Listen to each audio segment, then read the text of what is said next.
Welcome to this in-depth retrospective on Silent Hill 2, the psychological horror masterpiece released in 2001 by Konami. No better time than now to revisit Silent Hill, as we just got word of a Silent Hill 1 remaster by the same team who remade 2. Often hailed as one of the greatest horror games of all time, Silent Hill 2 stands apart from its peers not just for its chilling atmosphere and unsettling monsters, but for its deep, emotional storytelling. I got a letter. The name on the envelope said, Mary. My wife's name. It's ridiculous. Couldn't possibly be true. This game isn't just about scares.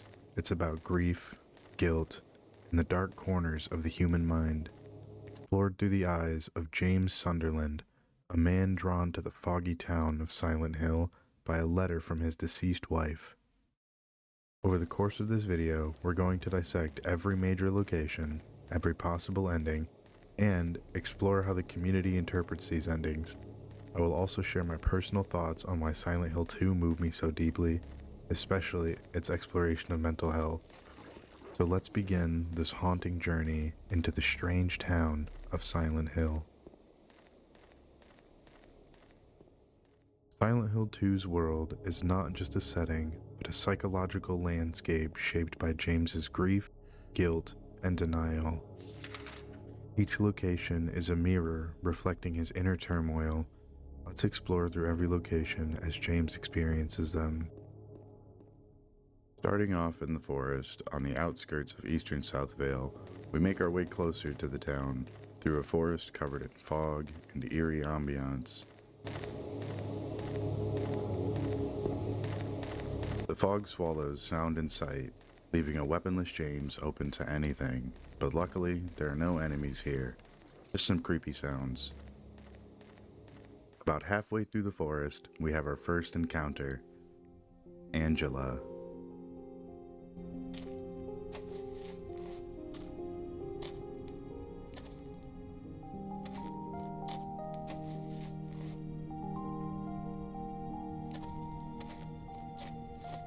Excuse me, Angela is also looking for someone in Silent Hill, her mama.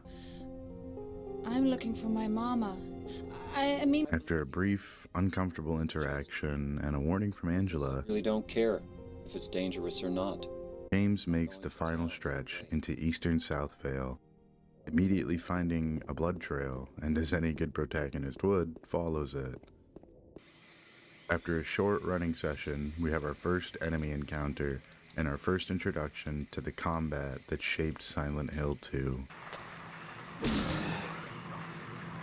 This whole area seems to represent James's mental confusion. The silence of the town, the cut-off streets, and abandoned houses. It's not what you'd expect to see upon entering a normal town, however, Silent Hill is anything but normal. Now, we enter Woodside Apartments, a dark, damp, and unsettling location that once may have been full of life. As of James's entry, the only thing we can expect to find are puzzles and monsters in typical Silent Hill fashion. We find a key, and the devil herself, Laura, comes into the game for the first time. I am more terrified of her than I am of most of the monsters, as not only does she kick away a key from us and stomp on our hand, but later in the game she locks us in a room with one of the most unsettling fights in the game. Just a short thought, but to me, Laura is a representation of Mary's innocence. After bashing your way through enemies in tight, winding corridors, you manage to luckily find a handgun in a shopping cart left by, in my opinion, the most generous tenant. Making your way forward, you happen upon the man, the myth, the legend himself, Pyramid Head. Standing behind bars in a Mexican-style standoff with James, this part of the game is very interpretive, as to me it's like James staring down his want for self-punishment. Shortly thereafter, we go into a room where Pyramid Head is most certainly up to no good, and as such, James mag dumps him from the safety of a closet.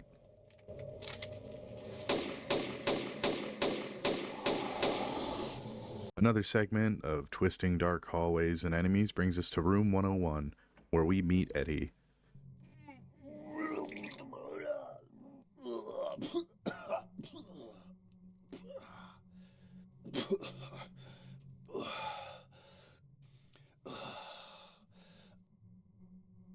Hurling chunks into the toilet and dodging accountability of the dead man hanging out in the fridge, Eddie is certainly in a bit of a pickle, as we have a short conversation with him and trade sweet nothings, then go on our way. Woodside Apartments' claustrophobic and dark hallways deeply represent James's entrapment into the halls of his own mind. You'll notice a certain shift of environment when you make the jump into Blue Creek, as it seems more run down and overall a little more nightmarish. One of the first rooms you enter has a very dirty bathroom with a toilet full of God knows what. And James's first instinct? Well, if you guessed going 5 bare knuckles elbow deep into what I can only assume is shit, then you were right. All this for a wallet to open a safe that doesn't contain anything you need in order to progress. James did this for the love of the sport. Moving on a few rooms down, we have our second encounter with Angela. Oh, it's you. Yeah, I'm James. Holding on to a knife and staring blankly into the mirror at herself, she shares in a conversation with James, before ultimately he tries to get the knife from her for her own safety. It doesn't exactly go as planned, and now Angela is off again on her own Silent Hill trauma journey.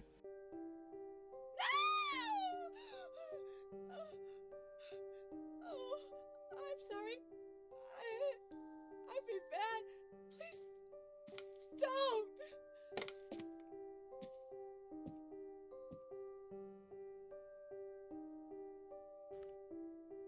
Nothing much other than spooky atmosphere for a few moments, and then you come face to face in a flooded stairwell with Pyramid Head. But, much like the last encounter, a quick mag dump, or running around for a while, and the sirens call for him to go. This interaction is very interesting. James doesn't really know or understand at this point what's happening. He still only knows he needs to make his way to his special place he shared with Mary. Coming out of the apartments, we run into Laura again, who, thankfully, does not cause James, a grown man, significant bodily harm. She just manages to name drop his dead wife of 3 years before quickly running away. You didn't love Mary anyway. Something that's never made sense to me, though, is how during this interaction, James rightfully asks, "What is a little girl doing here?" To which Laura responds, and I quote, "Are you blind or something?" Huh? Are you blind or something? I never gave this much thought until I started thinking about how she could represent Mary in a way. After our second brief encounter with Laura, we come across a beautiful, yet foggy and sad-looking park. This area symbolizes the fracturing of James's denial and psyche as he starts putting the pieces together slowly. The landscape's twisted, dying forms mirror the decay of his hope and mental stability. It's also here that we encounter Maria, an almost exact doppelganger of Mary. No, you're not. Do I look like your girlfriend? No, my late wife. I can't. Starting with one of my least favorite video game tropes, the escort mission. Maria is a relatively interesting character, though, and she isn't actually real. She's something made of James's mind to satisfy his idea of Mary. Running a bit more through the town, we find a bowling alley where Eddie and Laura are talking. So what'd you do? Robbery? Murder? Nah, nothing like that. Laura notices James and takes off again. James scolds and fat shames Eddie a bit for eating pizza and letting Laura run off into the town. So as any normal adult would, we take off after her and wind up in a strip club, which Maria has the keys to. I'll let you put this one together.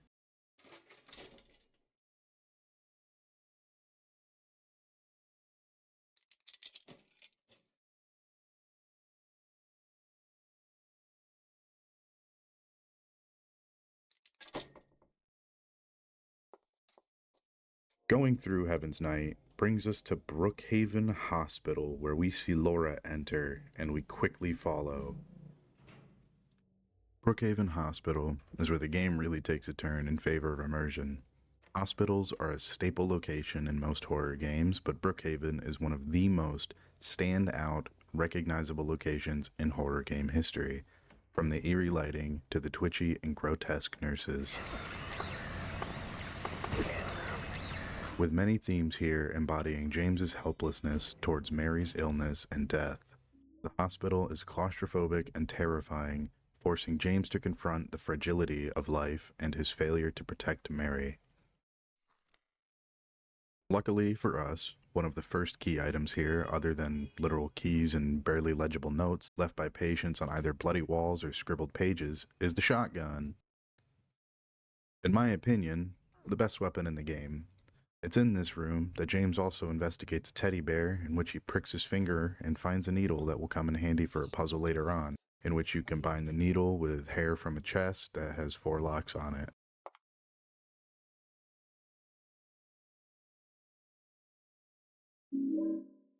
Clearing a few more rooms and making our way to floor 3, Maria decides it's time to have a little nap and end our escort mission for a while. James can interact with Maria once she is seemingly comfortable, to which she asks, what will he do if he doesn't find Mary? A very posing question. What if you can't find Mary? What will you do? With nowhere left to go, and key in hand, we hustle up the stairs to the roof. Noticing both doors locked and no way down, Pyramid Head comes from the darkness and knocks James back down to the 3rd floor and into a small room with 4 other padded rooms. Considering the doors were locked, it was awfully nice for him to send us back down. Again, after clearing some rooms and stocking up on ammo and health, we run into Laura, who seems to be in a decently good mood given the state of things here. During this cutscene, she proclaims to have a note from Mary, sparking a leadless James with curiosity. Later, okay? But it's really important. What is it? A letter from Mary. Huh? Laura takes us to a room, and like the evil crotch goblin she is, locks us in with an enemy known as the Lips. I have played this game many times, and I will never forgive Laura for this. She has the audacity to not only lock James into a room with the Lips, but also drop one of the hardest one-liners of 2001. Slugging these things down with a shotgun makes this relatively easy. However, we end this fight with a cutscene of James being wheeled out into the garden area, and subsequently leaving us in the other world, where the hospital becomes much darker, grimier, and above all, more atmospherically nightmarish. Not too much to go on about here, other than one of the coolest looking puzzles I've ever seen, a very interesting as well as unnerving quiz in the elevator, which gives you a box to unlock with the answers that contains ammo and health. And the return of everyone's favorite character but me, Maria. It's you. She does, however, help us open a fridge to receive a ring, but other than that, she's still pretty much useless. Maria, give me a hand here. Come on. You're supposed to be the big man around here. How's a little girl like me supposed to help?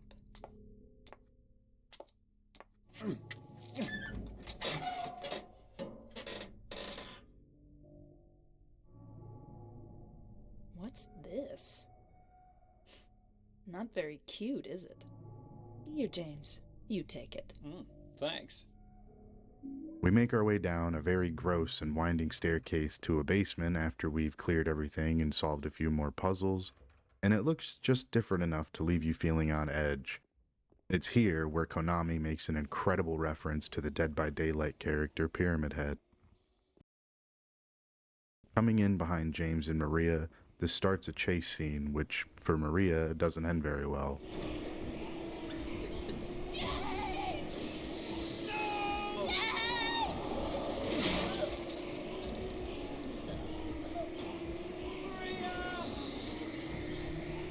After this cutscene, we see a very sad and tormented James. This scene to me represents the whole intent of the hospital, which is James's inability to come to terms with Mary's illness and ultimately death. Pyramid Head killing Maria is, to me, James's subconscious idea of the illness killing Mary, because he has still yet to realize who the killer is, and no, I'm not talking about Laura. After this, we take a somber walk with some beautiful soundtrack to the director's office, where we find a key, an inspirational message, 3 new locations, and Laura scurrying off into the town again after committing an attempted homicide. One of the first things you notice once you go outside is that the fog is no longer here. Instead, you're greeted by pitch black darkness, swallowing the whole town, a major change in atmosphere from the beginning. This is the other world. This darkness represents James's confusion as he continues to uncover his reason for being here. We do a quick jog around and come to a couple key places in order to receive a wrench that we need to open a buried box from another key location that gives us a key that we need to open the door to the Historical Society. Nothing crazy. Upon entering, it almost looks normal compared to what you see outside. However, one room over, you'll find a staircase, and when you take it, you're met with one of the coolest scenes in the game. I love that the staircase seems to go on forever, and the horns of judgment blowing in the distance, they make this a very thought-provoking moment, as James has an obsession with self-punishment. Very interesting. Once you reach the bottom, you'll discover a deep, dark abyss. James not only jumps through one, but a little later on, another. This is our entrance into Toluca Prison, and a blatant representation of James moving deeper into his subconscious and confronting his repressed feelings about killing Mary. Now, onward to the prison. First impressions of the prison leave a lot to be desired, as here all you can expect to find is dark metallic corridors and rusty cells. It's here where James's psychological imprisonment and feelings of guilt start to boil over. The prison, once a place for societal punishment, becomes a surreal reflection of James's inner turmoil, where the horrors he faces are the manifestations of his own guilt and suppressed memories. Our main goal here is to collect 3 tablets and place them at the foot of the gallows, a direct representation of James's want for self-punishment. One key item you'll find here is the rifle, a high-power, low-ammo weapon. Not my favorite, but it is reliable. After we collect and place all the tablets, we find the last item we need here hanging on the door.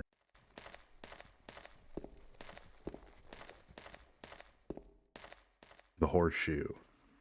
Yes, much like the fruit juice for the trash chute in the apartments, we need to use a lighter, a wax doll, and a horseshoe for the next puzzle.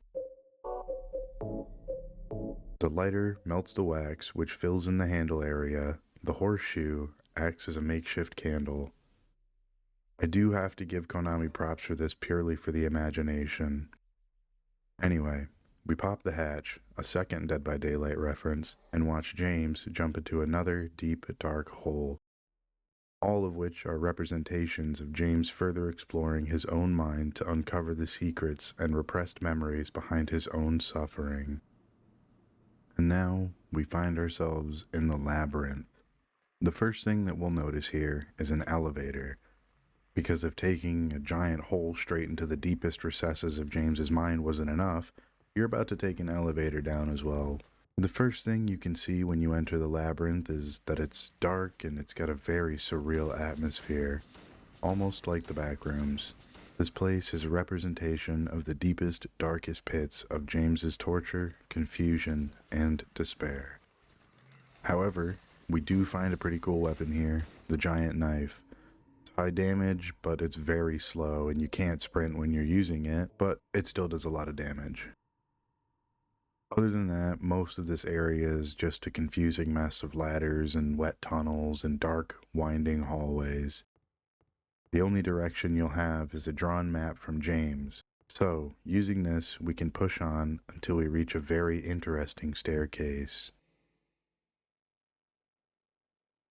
Maria seems to have no memory of what happened as she toys and picks around with James's memory, a perfect symbol of James's inner struggles with his own feelings. After we got separated in that long hallway? Are you confusing me with someone else? You were always so forgetful. Remember that time in the hotel? Maria? You said you took everything, but you forgot that videotape we made. I wonder if it's still there. How do you know about that? Aren't you Maria? And you're Mary. She asked James to come and get her, and we're off again. Taking off through the dark, wet tunnels and winding halls again, we eventually come to a room where Angela is confronting her personal demon as well, her father. By now, it's tragically clear what has happened to Angela. The enemy designs, the room designs, and the conversations we have with her piece together that Angela was a victim of an attack by her own father. James quickly takes care of this monster, and Angela finishes it off with a swift kick to the ribs and a CRTV over the back of the head.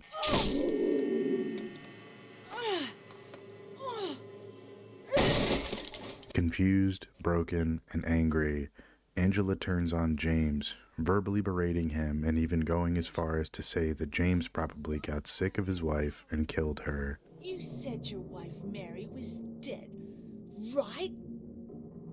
Yes. She was ill. Liar! I know about you. You didn't want her around anymore. You probably found someone else. We go on to do a really fun puzzle before ultimately returning to Maria, who is now lying dead in a pool of blood in the same room she waited for us. Maria? Maria, no! What happened to you? Why? My game does some absolutely crazy glitching here, and it takes us directly to the man himself, Eddie. Eddie? What are you doing? What does it look like? He always busted my balls. You fat, disgusting piece of shit. You make me sick. Fat ass, you're nothing but a waste of It's skin. clear to James that Eddie has gone off the deep end, gluttonous for murder and what he considers to be justice, turning the gun on others who have done no wrong, as well as admitting to shooting a dog and also someone else before fleeing here to Silent Hill. James attempts to talk Eddie down before being shot himself and having to draw his own weapons on Eddie. Blast Eddie a couple times, and the fight moves into a meat locker with cows hanging from the ceiling in true meat locker fashion. It's here we can sympathize a bit with Eddie. Eddie was made fun of ruthlessly. He, much like others in Silent Hill, were victims of a man-made hatred, even going as far as to say he and James are the same. However, it's clear that Eddie is looking for a fight, so James takes care of that and subsequently deals with the moral implications of taking the life of another human being. Eddie? I killed a human being. Nothing much happens here at the lake other than spooky atmosphere and a bit of a mini-game that involves steering and rowing a boat across Toluca Lake. This is the site of many disappearances, as well as the resting place of over 200 bodies. We follow a light across the lake that leads us to Lakeview Hotel, the final area of the game and the special place Mary spoke about in the letter. First, upon entering the hotel, you'll notice it looks incredibly normal here. Yes, it's dark and unsettling, but compared to some other locations, it's definitely got some normal sense to it. Anyway, after entering the restaurant and collecting the fish key, we have a little piano jump scare and discover Laura is climbing around on the seat. Did I scare you? It's here where my theory about Laura not being real pretty much goes out the window, as she was in the hospital alongside Mary, and that her dislike of James comes from his mistreatment of Mary. James? Laura realizes she's missing a letter from Mary before she takes off quickly into the hotel. After a few more rooms and an interesting little puzzle, we make our way to room 312, the special place in which Mary is waiting for us. Once you enter, you'll notice the room is empty, apart from the normal things you'd expect to see in a hotel room. James takes the tape he left there so long ago and plays it in the VCR.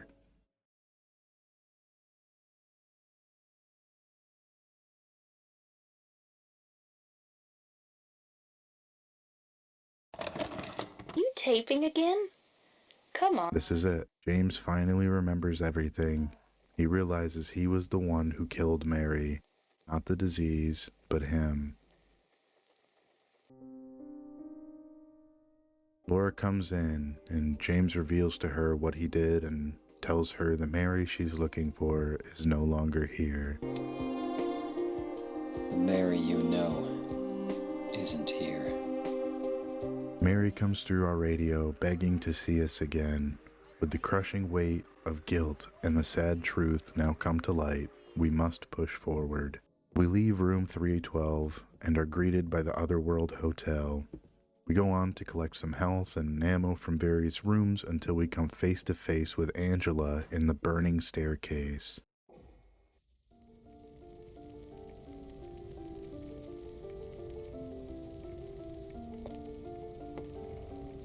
We can see here that both James and Angela have come into acceptance, but they both handle it a different way.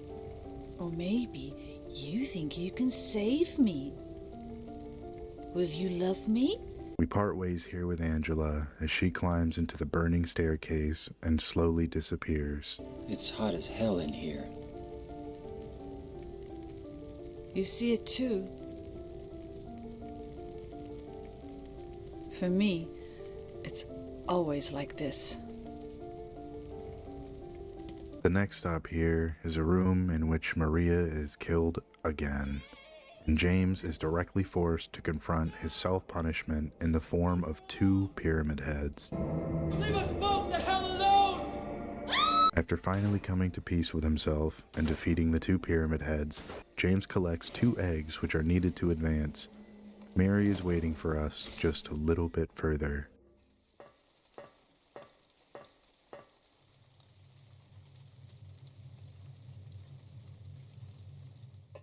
Quickly here, you find out that this isn't actually Mary, but a twisted version of Maria, depending on your ending. In this boss battle, James destroys Maria, his own subconscious perversion of Mary, his wife he murdered 3 years ago. This is a culmination of the destruction of his guilt, repression, sadness, and mental torture. After destroying this form of Maria, you are met with an ending cutscene and finally, your ending.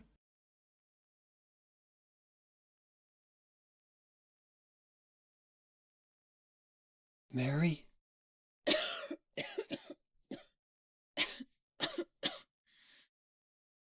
James. Forgive me.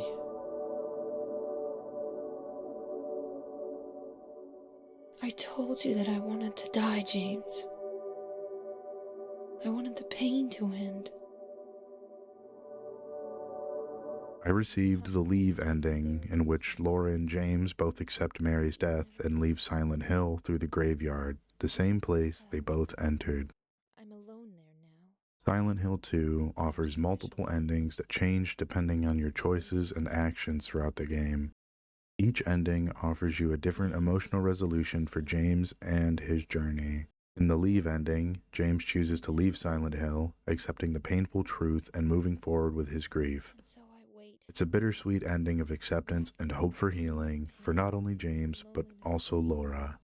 In the In Water ending, James is overcome by guilt and sorrow, finding out the truth of his actions. He can't bear it, and he drives his car into Toluca Lake, ending his own life.